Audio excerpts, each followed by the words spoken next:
In today's society, television is seen as the gateway to learning. With such shows as Family Guy, do we really know the real effects TV has on children? What do they see and what do they learn? What's really going on behind the screen? In this documentary, we will be investigating the causes and effects these shows have on children.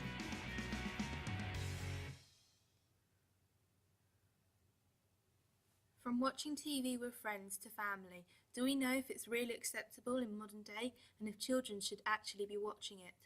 When they're getting the blast, the TV blast of advertising, colours, noises and all the rest of it, it's okay in short doses. So does TV influence children's behaviour in the classroom?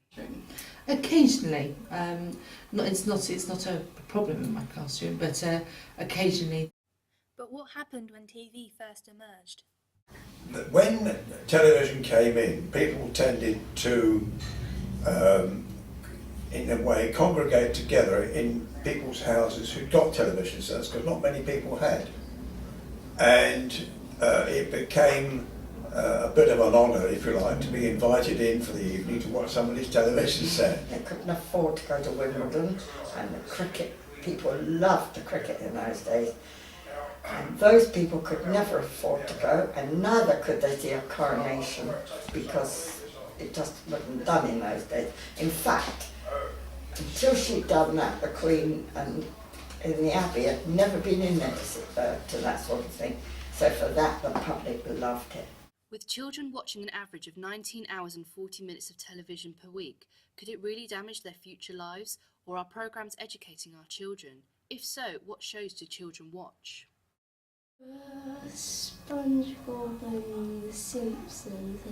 It's funny and also it's quite interesting because it's like made up. In Australia, a child spends an average of 18,000 hours watching cartoons. This is the same amount of time spent behind a school desk up to the age of 18. Is this good for education? It promotes consumerism in the sense of children being marketed at almost relentlessly through the nature of all sorts of TV programmes and the adverts. And I think what this does is it makes children who believe that happiness comes from buying more. It has to be closely monitored. I mean, obviously you wouldn't just put it on and leave it. I think for very sort of short amount of time, or for very specific things, I think it's a big advantage. With exams and tests at school, is TV a bad distraction during revision, or does it help to teach important skills? I think they see too much television. I think they should only have it on about an hour in the morning and an hour at night for children's television. The problem is there's too much. There's actually, if you've got the full Sky set up, there's actually too much for them to watch. There's so many channels now in every genre, and there's no kind of context to it at all, I don't think. I think that's the problem with all TV. There's just volume. There are many shows, such as The Simpsons, that teach real morals. But what do the children really think of the cartoons? Well, I just think they're stupid in a bit. It's all like monsters and make-believe thing. They're not really interesting, they're not funny. It's boring, really. It's a bit sort of hard to believe. So much availability. I mean, my mum knew that if I was watching TV, there was probably only one, maybe two programmes I could watch at any one time. Now there's like 200, that my kids could watch.